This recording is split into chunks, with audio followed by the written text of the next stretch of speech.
Eu quero saudar mais uma vez a você que nos visita. Seja muito bem-vindo. É uma bênção poder ter você aqui, poder conversarmos, meditarmos na palavra de Deus, naquilo que a palavra dele tem nos orientado, tem sido tão edificante para a nossa vida. A gente começou essa série no mês de agosto. Nosso coração ficou assim, né, como quem, poxa, acho que daria para ir um pouco mais. Chega em casa, a mulher diz assim, eu acho que devia continuar. Aí começa o pessoal também falando, por que não continua? Vamos lá, acho que vai ser bom. Então, assim, então vamos lá, vamos voltar e vamos finalizar essas bem-aventuranças. Então, até o fim desse mês, o mês de setembro, nós continuaremos com a série Felicidade, a Recompensa para a Alma. E estaremos pensando, meditando sobre as bem-aventuranças e vamos continuar hoje. Então, eu queria ler com você hoje. Muito obrigado, minhas princesas, né, vieram trazer a água hoje juntas. Eu queria meditar com você e ler com você essa parte da palavra do Senhor, essa bem-aventurança dentro desse sermão do monte de Jesus, e que após a leitura a gente pudesse mais uma vez orar, pedindo ao Senhor que nos instrua aqui, nos conduza, nos oriente pelo seu Espírito. Então, quero chamar você a ler comigo esse pequeno versículo. Vamos juntos então. Bem-aventurados os misericordiosos, porque alcançarão misericórdia. Bem-aventurados os misericordiosos, porque alcançarão misericórdia. Vamos orar? Feche seus olhos mais uma vez. Peça ao Senhor por você, por sua vida, seu coração, sua mente, que o Espírito dele conduza você, instrua você na palavra dele e possa iluminar os seus olhos aqui também, os olhos do seu coração, para que a gente possa caminhar nessa palavra do Senhor com fidelidade e que o Espírito dele seja aquele que nos ensine essa noite aqui.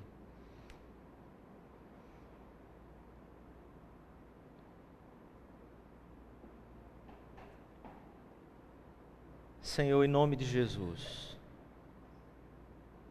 olha para o nosso coração aqui, a nossa alma. Precisamos da Tua instrução, precisamos que o Senhor nos ensine aqui, por isso nós confessamos aqui que somos necessitados do Senhor, carentes do Senhor. Ajuda-nos, Pai, para a Tua própria glória, ajuda-nos em nome de Jesus. Amém. Amém. Queria começar hoje perguntando a você,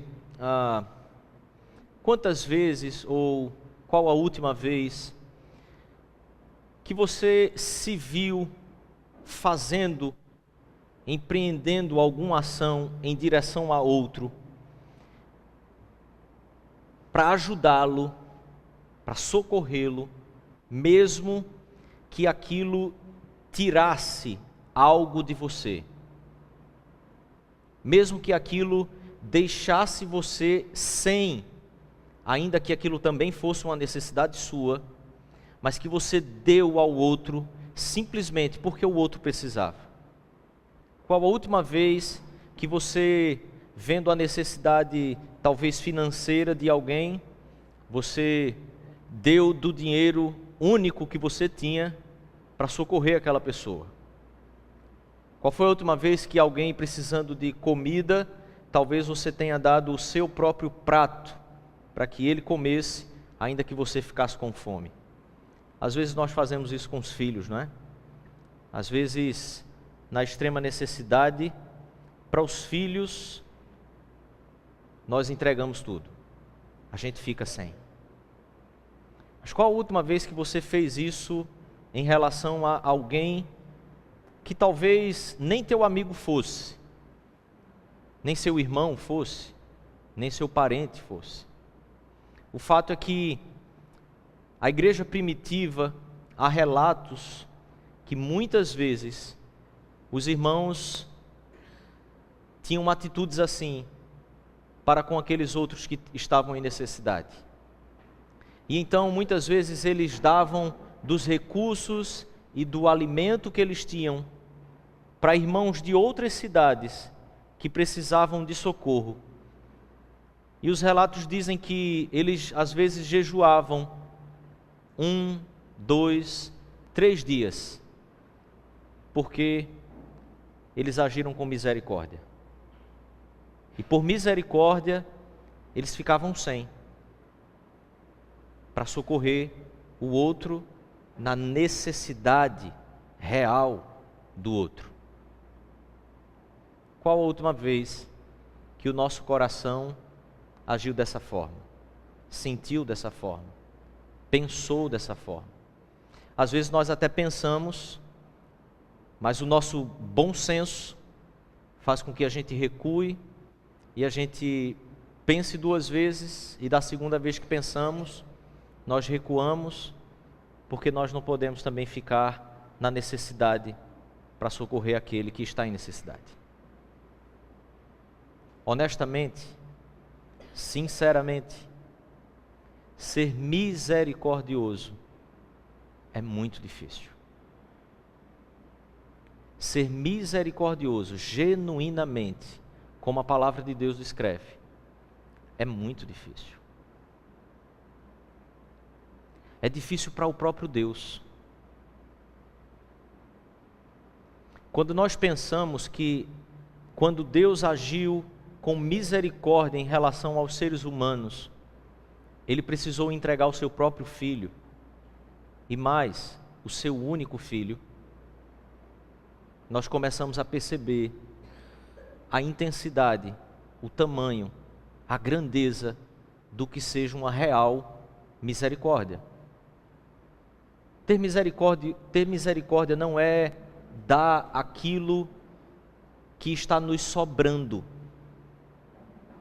Ter misericórdia é entregar mesmo aquilo que, se nós dermos, nós vamos ficar sem. Ter misericórdia é agir dessa mesma forma que Deus e o seu Espírito em nós nos conduz a agir.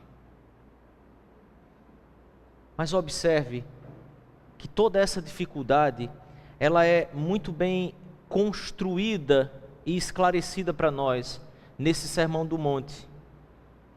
E por isso nós afirmamos aqui, nas primeiras mensagens, que todo discípulo tem que manifestar todas essas qualidades. E afirmamos que o Sermão do Monte não é algo que é direcionado apenas a algumas pessoas especiais dentro da humanidade.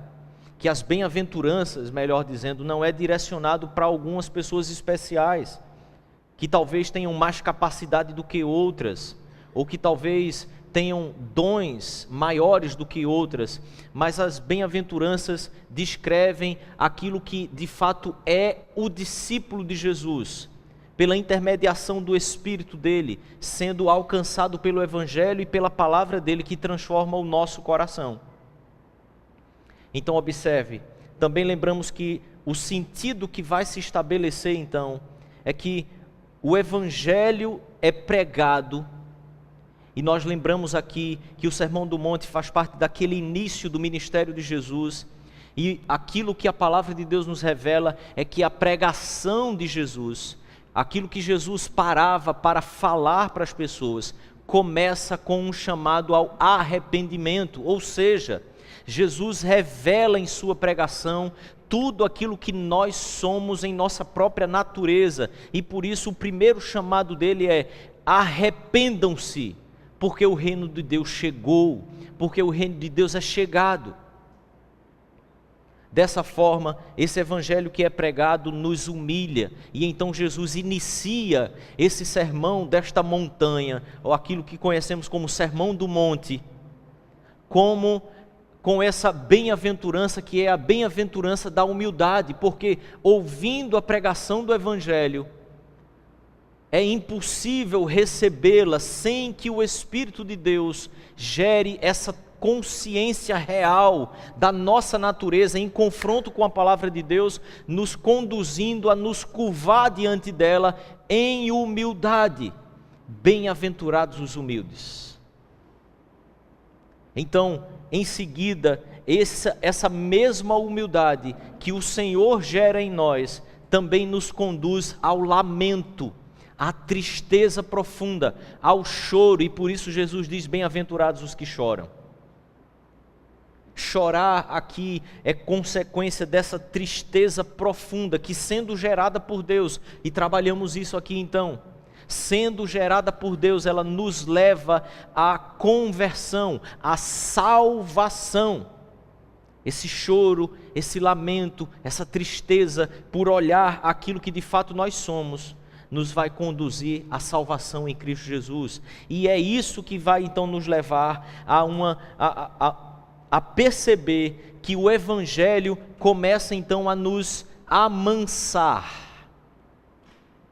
Essa talvez seja uma palavra que muitos não conheçam, quando se trata de gente. Mas a palavra de Deus diz que bem-aventurados são os mansos. Essa mansidão é aquela ausência agora de uma ira inveterada ou desvairada que muitas vezes o nosso coração é tomado, às vezes contra Deus, às vezes contra os outros, às vezes contra nós mesmos, mas agora é toda essa sensação que temos dentro de nós, por uma falsa percepção de quem nós realmente somos, ela começa a cair por terra. Sendo assim, humildade, lamento, choro vai nos conduzir também a uma postura mais mansa diante de Deus, diante dos homens, diante do mundo. Nós somos amansados por essa palavra, por esse Evangelho. Nós começamos a descansar em Deus, nós começamos a olhar as coisas da vida de forma mais tranquila, mais mansa, porque nós não somos os paladinos da justiça nesse mundo. Quando nós olhamos para tudo que está de errado, quando nós olhamos para tudo que é injustiça nesse mundo, nós, diante do Evangelho, nós agimos de forma mansa, porque Ele, antes de tudo, revelou quanto nós mesmos somos injustos. E então, como quem escala essa montanha, Jesus nos chama aqui ao ápice desse sermão, dessas bem-aventuranças, que é exatamente bem-aventurados os que têm fome e sede de justiça. Então, essa mansidão que é gerada pelo Evangelho faz com que a nossa alma comece a ansiar por essa justiça em nós mesmos.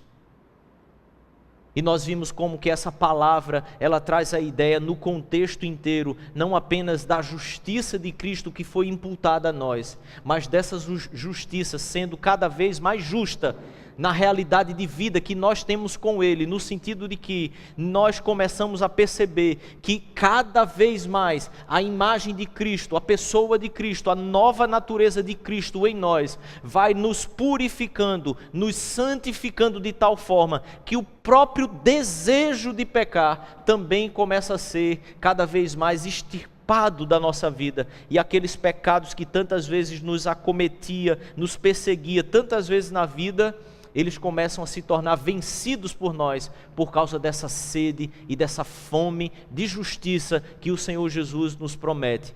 Os que têm fome e sede de justiça serão saciados. Eles terão a sua fome saciada. Então nós chegamos com isso a esse ponto mais alto do sermão das bem-aventuranças, não do sermão do monte como um todo, mas das bem-aventuranças. Então observe, eu queria que você pensasse aqui nesse seguinte degrau. Você começa com a bem-aventurança da humildade, e assim ele diz que esses vão entrar, possuir, ter o reino dos céus. Depois ele diz que bem-aventurados são os que choram. Há um caminho, há uma escalada olhando para dentro de si mesmo, enxergando a você mesmo em confronto, ou olhando, encarando o Evangelho, a palavra de Deus revelada em Cristo Jesus.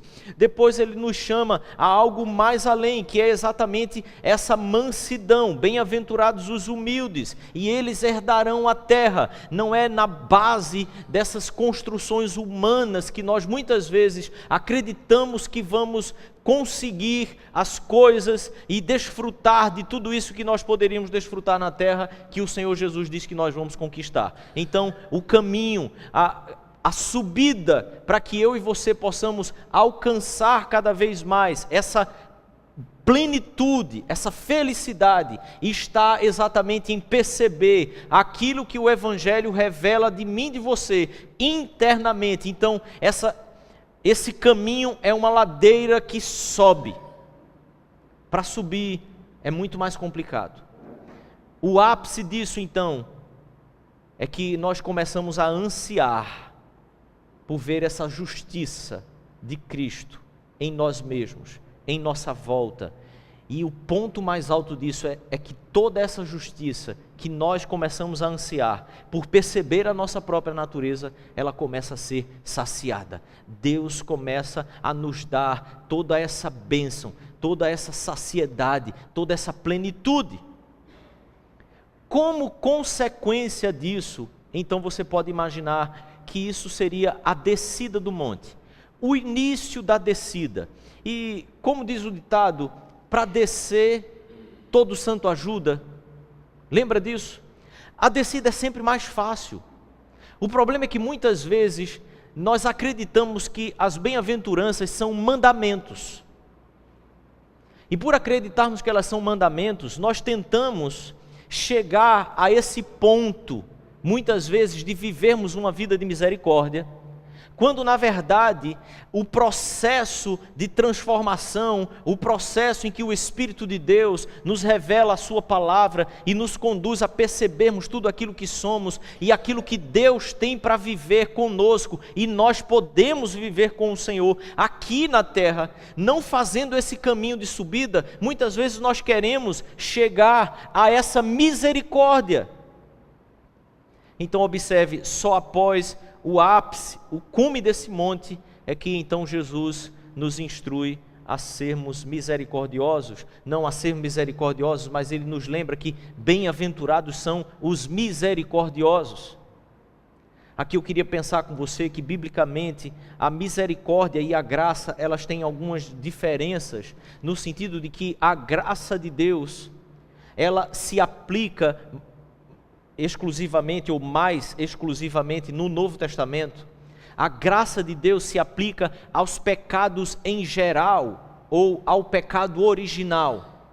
Diz respeito àquela impossibilidade que tínhamos de acesso a Deus ou de aproximação a Deus. E então, por sua graça, Ele nos dá o caminho para que nós possamos acessá-lo de novo. Mas observe, a misericórdia de Deus, ela está mais conectada ou derramada, direcionada para as consequências desse afastamento que nós temos de Deus. A misericórdia de Deus enxerga o seu pecado, mas também enxerga a miséria da vida que nós vivemos por causa dos nossos pecados. O quão miseráveis nos tornamos por causa dessa natureza de pecado que nós temos em nós, encravada, e que ainda que redimidos em Cristo, Ele permanece presente, nos assediando, nos perturbando tantas vezes. A misericórdia de Deus então enxerga o pecador na miséria do pecado dele, na lama do pecado dele, e a misericórdia de Deus então o abraça e o assiste por se compadecer daquela situação. Então observe, quando Cristo então exerce a misericórdia em seu ministério, quando a misericórdia de Jesus é desenvolvida no seu ministério, porque Ele é a própria misericórdia, ela começa a apresentar para nós, se você observar todo o caminho de Jesus no Novo Testamento, uma misericórdia que diz respeito à alma, uma misericórdia que diz respeito ao espírito, ao indivíduo, mas uma misericórdia também que abraça o indivíduo de forma física, de forma externa. Então, a misericórdia de Jesus, ela é exercida sempre de forma a que os aspectos físicos e os aspectos espirituais são assistidos naquele indivíduo. Aqui é preciso dizer então, que quando nós falamos de misericórdia, nós não estamos falando necessariamente aqui sobre caridade, sobre ajudar as pessoas, porque muitas vezes essa confusão que estabelece misericórdia como algo que seja caridade, faz com que a gente acredite que dar às pessoas aquilo que nós temos de sobra, faz com que a gente acredite muitas vezes que entregar aquelas roupas, aqueles utensílios que nós temos e nós entregamos para um bazar, para de repente nós abraçarmos uma instituição que cuida de pessoas carentes, faz com que a gente acredite de forma muito enganosa que nós estamos desenvolvendo um coração misericordioso. Mas isso é uma parte muito pequena do que significa de fato dizer ser misericordioso, porque quando a misericórdia de Deus é desenvolvida, é expressada, ela é derramada sobre o ser humano, ela visa a consequência primordial ou essencial do pecado dele. É a lama de pecado que nós vivemos, ainda que nós não tenhamos necessidades físicas.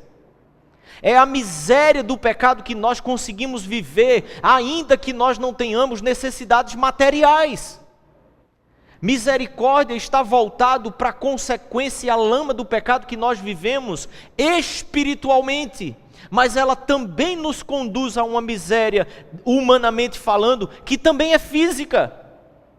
Então a misericórdia de Deus, ela tem um início alcançando o coração do indivíduo, mas ela não deixa de tratar o indivíduo de forma ampla e completa. Ela não trata o indivíduo na miséria do pecado, resgatando a alma dele e fazendo com que ele perceba quão miserável ele é, mas para por aí. Ela continua porque ela alcança esse indivíduo, mostrando sua miséria, mostrando o caminho para sair dessa miséria, mas não apenas espiritualmente, fisicamente também. E assim os irmãos, no Novo Testamento, entendiam profundamente isso, no sentido de muitas vezes até dar aquilo que também lhes faltaria. Então observe, mais uma coisa que precisamos pontuar aqui, é que ser misericordioso não diz respeito a sermos complacentes com o pecado do outro. Por isso, preste bem atenção, a escalada dessa montanha é uma escalada que faz com que a gente olhe para si mesmo, que a gente olhe para a nossa natureza, que a gente olhe para a nossa necessidade e nossa miséria. Quão vil é o nosso pecado diante de Deus, por mínimo socialmente que ele possa parecer. Mas a segunda parte agora dessa montanha, que é a descida, como algo que flui, como algo que simplesmente se desenvolve na nossa vida, porque fizemos a escalada subindo. Percebemos quão real é tudo isso que o Senhor tem dito para nós e quão real isso se torna em nossa vida quando o Espírito de Deus toma o nosso coração. Essa descida então começa a ser uma descida que é em direção ao outro, que é exterior, que gera atitudes em nós. Porém, ainda que ela seja ou diga respeito às atitudes que nós passamos a ter, ela não está conectada necessariamente a coisas que eu e você precisamos fazer, mas aquilo que nós de fato somos. Porque toda atitude está fluindo da nova natureza que nós temos em Cristo Jesus e que percebe a sua vileza, o seu pecado, mas percebe também a bênção, a graça, o amor de Deus sendo derramado por nós e quanto nós mesmos fomos alcançados por esta misericórdia de Deus. Então, na sua natureza, aquele que é misericordioso é aquele que foi alcançado pela misericórdia e tem plena consciência disso. Logo, ao olharmos para o outro no seu pecado, ao percebermos o pecado do outro, nós tratamos o pecado dele, mas não de forma superior, como se nós não tivéssemos pecado. tratamos o pecado, porque ser misericordioso não é ser complacente, não é deixar com que pecado passe desapercebido, não é deixar com que a comunidade cristã muitas vezes viva de forma alheia a tudo que seja correto, a tudo que seja puro, a tudo que seja santo, a tudo que seja de boa fama, mas olhar com misericórdia para o outro é saber que o pecado dele não é maior do que os meus pecados. Nós estamos imersos nesta mesma lama de pecado da nossa existência, dentro dessa natureza pecaminosa que temos. Por isso, quando o Senhor Jesus diz: bem-aventurados os misericordiosos, porque alcançarão misericórdia, Ele não está colocando aqui como uma condicionante. Se você for misericordioso, então eu vou agir com misericórdia de você. Mas o que Ele está dizendo é que, sendo alcançado por essa misericórdia, porque as bem-aventuranças não são mandamentos, são constatações da natureza, da nova natureza que o discípulo tem em Cristo Jesus. Então, bem-aventurados os misericordiosos, eles alcançarão misericórdia.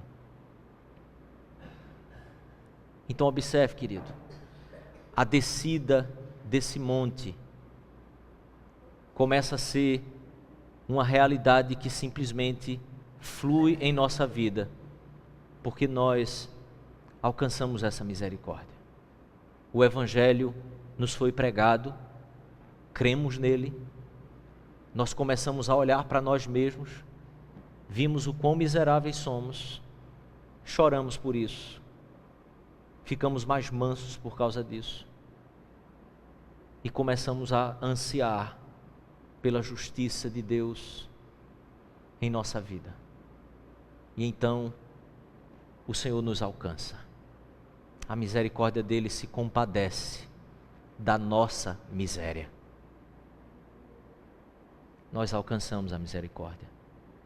Então começamos também a expressar a misericórdia, porque ela começa a ser algo que simplesmente nasce do coração daquele que se percebe também como um vilão de toda essa história. Então eu queria pensar com você nesse gráfico aqui, como essa montanha vai descer. No domingo que vem nós vamos tratar sobre esse coração que é limpo, então nessa mesma perspectiva. Bem-aventurados os limpos de coração. Depois o Senhor Jesus vai nos dizer que bem-aventurados são os pacificadores, descendo essa mesma montanha como um rio que flui, mas como consequência natural de tudo isso, o Senhor Jesus vai encerrar essas bem-aventuranças, dizendo que bem-aventurados são os perseguidos. O que acontece, querido, é que pessoas que são dadas à beneficência, à benevolência, muitas vezes elas não são perseguidas, porque na nossa sociedade, inclusive, está em moda sermos beneficentes, darmos daquilo que tem nos sobrado. Mas não foi assim que o Senhor agiu conosco. Quando nós começarmos a entender que esse caminho subindo essa montanha nos levará naturalmente à misericórdia real, nós sofreremos perseguição. Mas sabe o que Jesus diz? Alegrem-se, exultem. Isso é muito mais do que uma simples alegria, é plenitude da alma, exultação, a alma em efusão, em ebulição, a alma explodindo de plenitude e de satisfação no próprio Deus, no próprio Deus, porque nós começamos a entender que o pecado do outro precisa ser alvo da misericórdia. Mas nós não confundimos, porque para que seja alvo da misericórdia, é preciso que tenha arrependimento. E para que haja arrependimento, é necessário que haja a pregação da verdade. E por isso Jesus diz: arrependam-se. Arrependam-se, porque o reino dos céus é chegado. Bem-aventurados os misericordiosos, porque alcançarão misericórdia.